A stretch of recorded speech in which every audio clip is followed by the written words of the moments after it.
আজকে 3/12/24 করালাম। কোলেলিথিয়াসিসটা হচ্ছে যে স্টোন হচ্ছে গলব্লাডার যখন স্টোন হচ্ছে তাকে আমরা কি বলছি? কোলেলিথিয়াসিস বলছি। বাট যখন কি হচ্ছে যে কমন বাইল ডাকে স্টোন হচ্ছে, কমন বাইল ডাকে যখন স্টোন হচ্ছে তাকে আমরা কি বলছি? কোলেলিথিয়াসিস বলছি। এবং এর কজেসগুলো কী কী বা রিস্ক ফ্যাক্টরগুলো কী কী হতে পারে? যেমন হচ্ছে bile salt deficiency, most common cause হচ্ছে increase level of bile pigmentation, mainly due to হচ্ছে যে হেমোলাইসিস হয়। হেমোলাইসিসের সাথে কী হয়?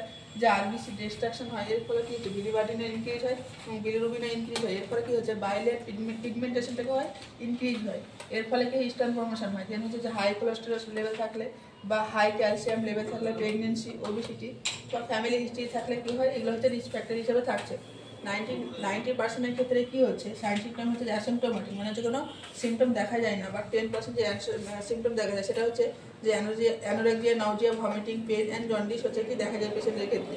দেন হচ্ছে টাইপ অফ স্টোন, যে কী ধরনের স্টোন হচ্ছে সেটা হচ্ছে একটা হচ্ছে যে কোলেস্টেরল স্টোন, যেটা হচ্ছে 80%, যেটা হচ্ছে যে মোস্ট কমনলি টাইপ স্টোন দেখা যায়।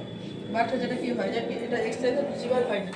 আরেকটা যেটা হচ্ছে যে বাইল পিগমেন্টেড স্টোন, যেটা হচ্ছে 10% রিস্ক থাকে, এখানে ভিজিবল ইন এক্সরে থাকে।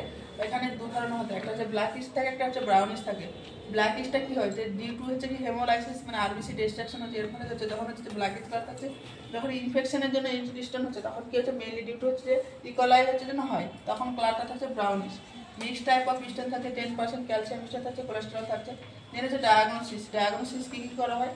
এখানে হচ্ছে যে এক্সরে করা হয়, দেন টিউএসজি করা হয়, সিটি স্ক্যান প্লাস হচ্ছে যে এমআরসিপি অ্যান্ড ইআরসিপি করা হয়। দেন হচ্ছে ট্রিটমেন্টের ক্ষেত্রে কী করা হয়? পেশেন্টের ক্ষেত্রে যে পেইন থাকে সেজন্য হচ্ছে যে আমরা কী করবো? পেইন ডিক্রিজ করার জন্য অ্যান্টাসিড দেবো বা মিপেরিডিন দেবো পেশেন্টকে।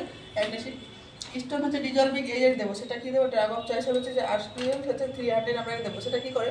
যে ব্রেক দেওয়ার স্টোনটাকে কী করে? ব্রেক করে দিই। সার্জারি পারফর্ম করা হয়। সার্জারির ক্ষেত্রে দু ধরনের সার্জারি করা হয়, একটা হচ্ছে কোলেসিস্টমি, একটা হচ্ছে কোলেসিস্টেক্টমি।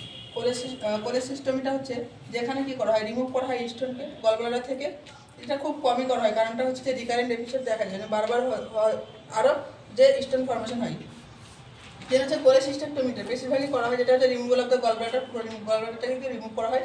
আর হচ্ছে মোস্ট কমনলি সার্জারি হচ্ছে পারফর্ম। দেন হচ্ছে যে কি কোলেসিস্টমিটা হচ্ছে দু ধরনের করা হয়। কোলেসিস্টমি দু ধরনের, একটা হচ্ছে যে কি ওপেন করা হয়, একটা হচ্ছে ল্যাব করা হয়। ওপেনের ক্ষেত্রে কি ইনসেশন থাকে, এখানে ড্রেনেজ ইউজ করা হয়। আর হচ্ছে কোলেসিস্টেক্টমি যেটা হচ্ছে যে কি ল্যাব করা হয়, সেক্ষেত্রে কি কোনো ড্রেনেজ থাকে না, এখানে হচ্ছে ল্যাপ্রোস্কোপি সাহায্যে করা হয়, এখানে কোনো ইনসেশন থাকবে না। তো আজকে এই পর্যন্ত।